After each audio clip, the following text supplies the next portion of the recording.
Iniimbestigahan ng Department of Health ang reklamo ng umano'y medical malpractice sa isang ospital sa Mandaue City. Base sa reklamo, namatay ang isang babaeng pasyente matapos umanong mabigyan ng maling gamot sa ospital. Makibalita tayo kay Greggy Magdadaro ng GMA Cebu.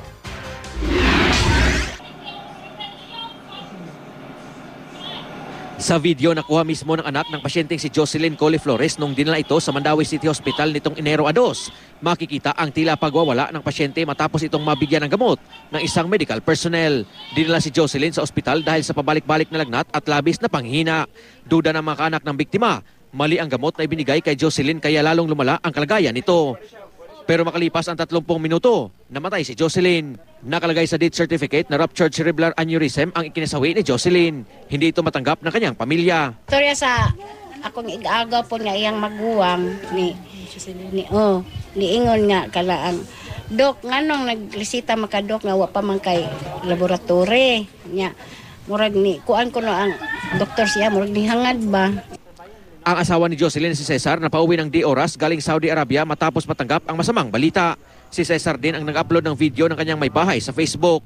Libo-libong netizens ang nabahala sa sinapit ni Jocelyn. Sa pagdawat nga ang imong asawa abdi kayo, sa dakong kasayon mamatay lang siya diya sa dali-dali. Nagsampa na ng reklamo ang asawa ng biktima sa Commission on Human Rights. Hustisya sa kong asawa sigon siyang gipangayo sa diya sa video niya nga mangayo siya hustisya. Muna akong gipaningkamutan karon nga matagaan og hustisya ang iyang kamatayon. Natanggap na ng Department of Health Region 7 ang endorsement letter mula sa CHR at sisimulan na raw nila ang kanilang investigasyon. Bubuo raw ng fact-finding team ang DOH Region 7 pero nanawagan ng DOH sa asawa ng biktima na maghain pa rin ng formal na reklamo sa kanilang tanggapan.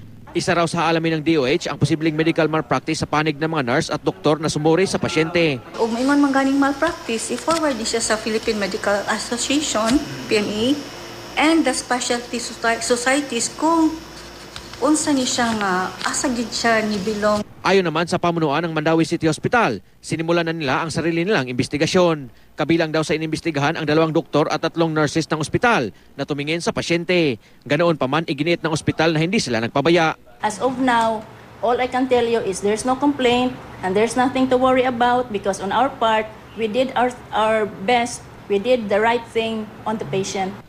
Ang alkalde naman ng Mandaue City nag-utos na rin ng investigasyon sa naturang insidente. Ato ron is to gather information kung sa tinudan na yung nahitabo sa kay di masataka dito kuan mo komentaryo ta without knowing any of what really happened. Greggy Magdadaro, Nagbabalita, Pilipinas.